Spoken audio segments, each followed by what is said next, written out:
Assalamualaikum warahmatullahi wabarakatuh. Perkenalkan, nama saya Rifka Atifa.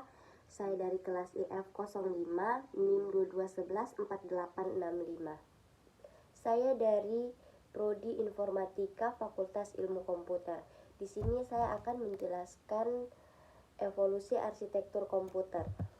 Masuk ke intinya, yaitu pengertian evolusi arsitektur komputer. Istilah arsitektur komputer diciptakan pada tahun 1964 oleh Kepala Arsitek IBM System dalam sebuah makalah yang mengumumkan keluarga komputer paling sukses yang pernah dibuat. Pengertian dari evolusi arsitektur komputer yaitu proses perubahan dalam perancangan atau pembangunan secara berangsur atau berkala atau bertingkat di mana suatu perubahan yang lebih baik. Di sini saya akan menjelaskan secara historis komputer mengalami beberapa perkembangan sejak pertama kali diciptakan, yaitu komputer generasi pertama dari tahun 1946 sampai tahun 1959. Pada tahun ini komputer sudah menggunakan konsep storage program dengan memori utamanya adalah magnetic core storage. Contoh dari komputer generasi pertama adalah Electronic Numerical Integrator and Calculator dimulai tahun 1942. Sedangkan komputer generasi kedua dari tahun 1959 sampai 1964. Komponen yang digunakan adalah transistor untuk sirkuitnya yang dikembangkan di Bell Laboratories oleh John Borden pada tahun 1947. Contoh dari komputer generasi ini yaitu IBM model 1620 dan IBM model 1401.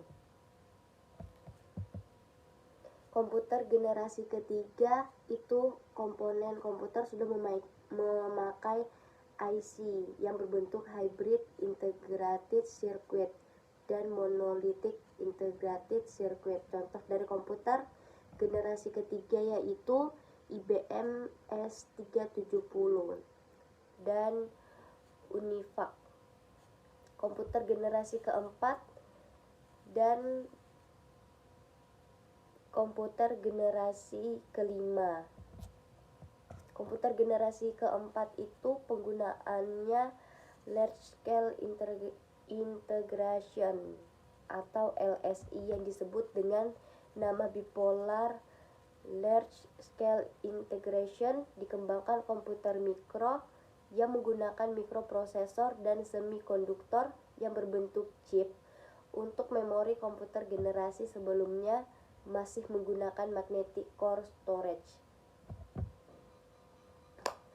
Yang kelima yaitu komputer generasi kelima dimulai dari 1990-an. Komputer ini sedang dalam pengembangan komponen yang digunakan oleh VLSI.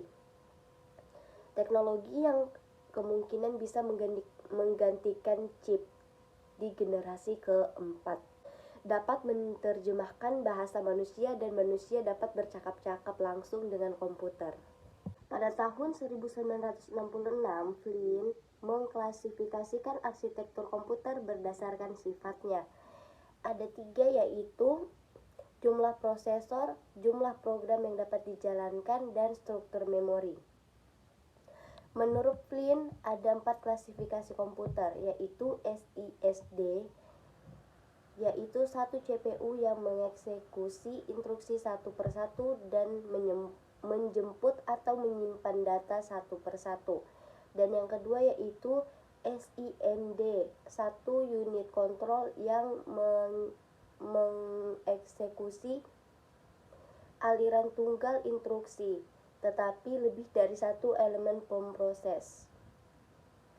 Dan yang ketiga MISD, mengeksekusi beberapa program yang berbeda terhadap data yang sama. Ada 2 kategori yaitu mesin dengan unit pemroses berbeda dengan instruksi yang berbeda dengan data yang sama.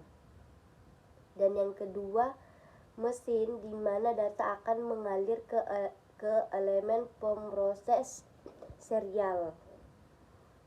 Dan yang keempat yaitu MIMD, Multiple Instruction Stream, Multiple Data Stream.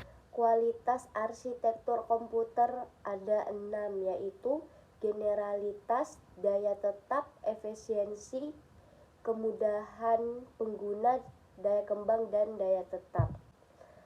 Ada beberapa keberhasilan arsitektur komputer, yaitu manfaat arsitektural. Ada 4 ukuran pokok yang menentukan keberhasilan arsitektur, yaitu manfaat arsitekturalnya.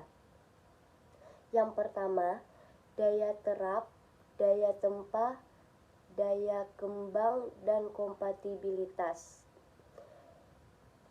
Yang kedua yaitu keterbukaan arsitektur. Arsitek dikatakan open atau terbuka bila perencanaannya atau perancangnya mempublikasikan spesifiknya. Yang ketiga, keberadaan model pemrograman yang kompatibel dan bisa dipahami. Keempat, kualitas implementasi awal. Yang kelima, kinerja sistem. Dan yang terakhir itu biaya sistem. Bagian pokok dari biaya sistem komputer adalah biaya peralatan logika dasarnya yang sangat bervariasi dari peralatan satu dengan yang lainnya. Beberapa aplikasi yang metrik tersebut diperlukan adalah reliabilitas dan kemudahan. Itulah pokok-pokok dari evolusi arsitektur komputer pada materi saya. Saya akhiri, terima kasih. Wassalamualaikum warahmatullahi wabarakatuh.